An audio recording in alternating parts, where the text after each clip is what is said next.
আসসালামু আলাইকুম প্রিয় শ্রোতা বন্ধুরা, কেমন আছেন সবাই? আশা করি আল্লাহর রহমতে সবাই ভালোই আছেন। আজকে আমি আবারও আপনাদের সামনে হাজির হয়েছি চমৎকার একটি ঘটনা নিয়ে। আশা করছি ঘটনাটি আপনাদের সবার ভালো লাগবে। এই ঘটনাটি শুরু করার আগে শ্রোতা বন্ধুদের কাছে আমার ছোট্ট একটি আবেদন, অনুগ্রহ করে আমাদের ছোট ইউটিউব চ্যানেলটিকে সাবস্ক্রাইব করে দিবেন এবং বেল আইকনটি প্রেস করে দিবেন। আর যারা ফেসবুক পেজ থেকে শুনছেন, অনুগ্রহ করে পেজটাকে ফলো করে দিবেন। তো আর কথা না বাড়িয়ে চলুন ঘটনাটি শুরু করা যাক। এই ঘটনাটি সংগ্রহ করা হয়েছে কৌশিক নামের এক ভাইয়ের কাছ থেকে।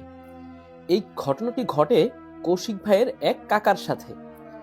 ওনার কাকা একবার রাতের বেলা বাজার থেকে ফিরছিলেন।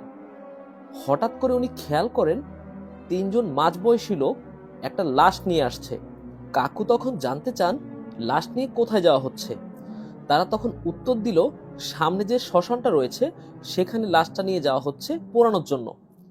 তখন তাদের মধ্যে থেকে একজন কাকুকে অনুরোধ করে তাদের সাথে গিয়ে একটু সাহায্য করার জন্য, কারণ তিনজনে মরা পোড়ানোটা অনেক কষ্টকর হয়ে যাবে।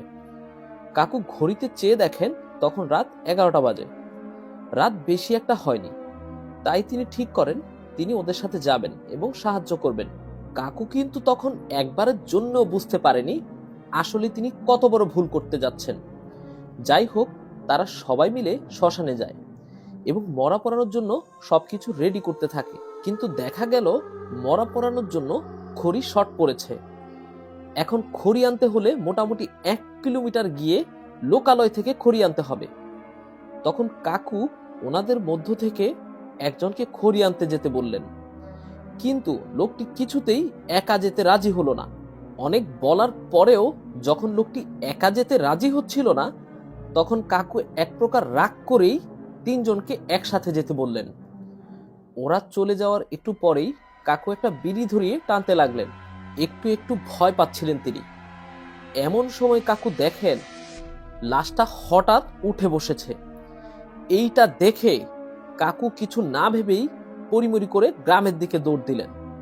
তখন মানুষ জমিতে সরিষা লাগিয়েছে এমন একটা সময়, তখন জমিতে সরিষার ফুল ফুটেছিল। কাকু তখন সরিষা ক্ষেতের উপর দিয়ে দৌড়াচ্ছিলেন আর পেছনে মাঝে মাঝে তাকাচ্ছিলেন। পিছনে তাকিয়ে উনি দেখেন লাশটা ওনার পেছন পেছন দৌড়ে আসছে। কাকু তখন আরো জোরে জোরে দৌড়াতে লাগলেন। দৌড়াতে দৌড়াতে বাড়িতে এসে একটা চিৎকার দিয়ে সবাইকে ডেকে বললেন শ্মশান থেকে তার পেছন পেছন একটা লাশ আসছে। এটা বলেই কাকু জ্ঞান হারালেন। তখন তার চোখে মুখে পানি দিয়ে তার জ্ঞান ফেরানো হলো। পরে কয়েকজন লোক লাইট নিয়ে শ্মশান ঘাটে গিয়ে দেখেন সবকিছুই ঠিক আছে, লাশটা তেমন ভাবেই শুয়ে আছে, কিন্তু লাশের পায়ে সরিষা ফুলের স্পষ্ট ছাপ দেখা যাচ্ছে। প্রিয় শ্রোতা বন্ধুরা, এই জায়গায় এসেই আমি চমকে গিয়েছি, কারণ এতক্ষণ পর্যন্ত যা ঘটেছে তা হ্যালোসিনেশন হলেও হতে পারে। হতেই পারে উনি একা একা লাশের পাশে ছিলেন, ভুল দেখলেও দেখতে পারেন যে লাশটা উঠে বসলো বা ওনাকে তাড়া করলো, সব ঠিক আছে। কিন্তু এই জায়গাটায় এসে ধাক্কা খেলাম যে লাশের পায়ে সরিষার ফুল লেগে আছে। প্রিয় শ্রোতা বন্ধুরা, আপনাদের কি মনে হয় লাশটা কি আসলেই ওনাকে তাড়া করেছিল? তা কিন্তু কমেন্ট করে জানাতে ভুলবেন না। আর আপনারা যারা চান আপনাদের ঘটনাও আমাদের এই চ্যানেলে শেয়ার করা হোক, তারা thedarkstudiobd@gmail.com এই ইমেলে ঘটনা লিখে পাঠাতে পারেন। আর এরকম নিত্য নতুন ভয়ের ঘটনা শুনতে আমাদের চ্যানেলটিকে সাবস্ক্রাইব করতে পারেন অথবা ফেসবুক পেজটি ফলো করতে পারেন। সবার শারীরিক সুস্থতা কামনা করে আমি আজকের মতো এখানেই বিদায় নিচ্ছি।